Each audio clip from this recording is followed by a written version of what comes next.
Well, Lloyd Dussault Sr. checking in at the moment. I just thought I'd give a walkthrough of my shop, which I have never done before.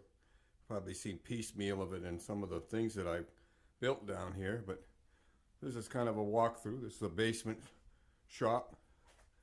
A little bit compact and a little bit messy, but actually today it's reasonably clean, all things considered.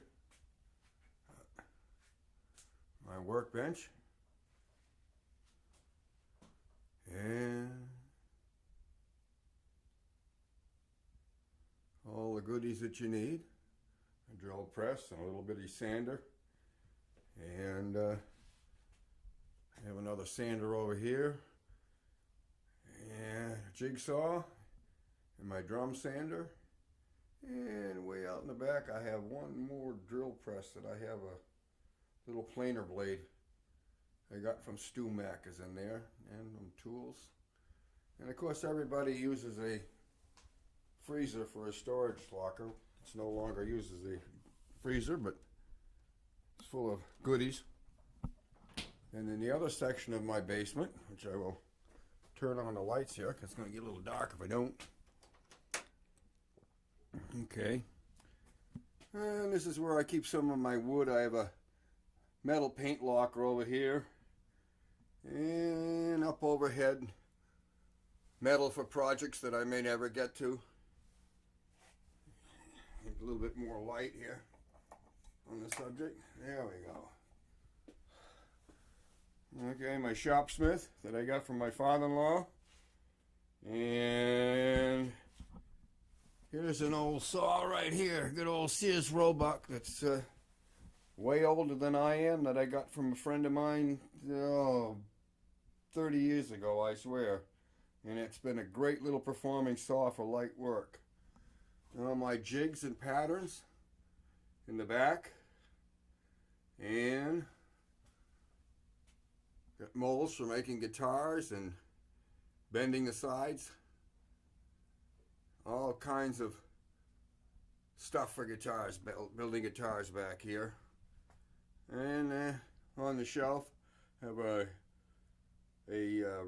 router copier that I built. And let's see.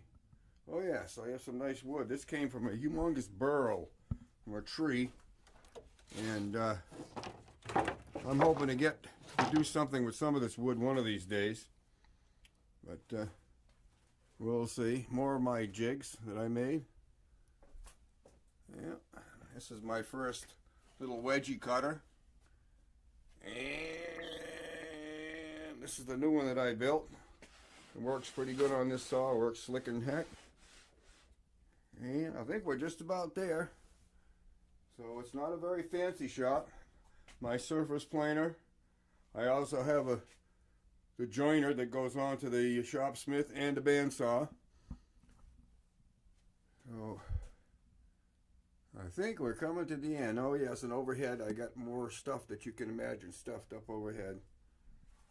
Oh yeah, and this here, almost forgot, this is my shop vac, and it's hooked up to a little 5-gallon shop vac up on the shelf over there, and I made that funnel vacuum dust remover, cyclone dust remover, and it works like a champ.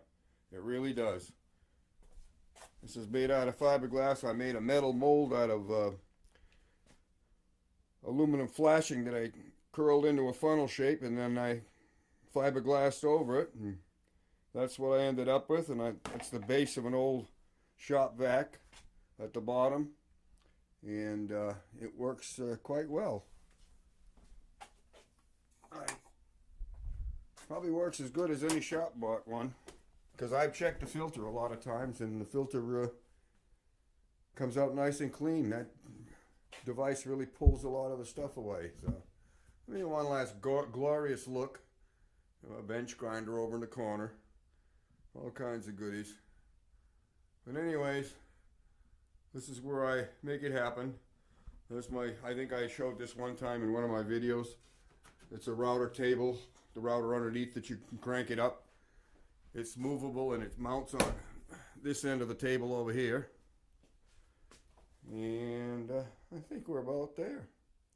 On my little drying rack up over the stove, when I do some stuff, I get a little screen that goes over the stovepipe and gets it up. And these new furnaces are so efficient that the pipes are running a lot cooler than they used to, that's for sure. So it works great for drying stuff out. If I painted something, I want to get it to dry out pretty quick.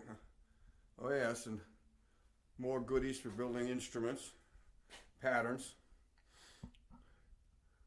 Probably never build another one, you never know.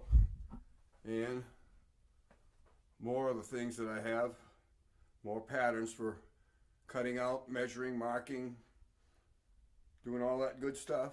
But anyways, well, I hope I didn't swing that too fast, make anybody dizzy. But that's a tour of my shop, such as it is, and whatever you see that I put online is created down in my little shop of horrors down here. So Lloyd Dussault Sr. checking out.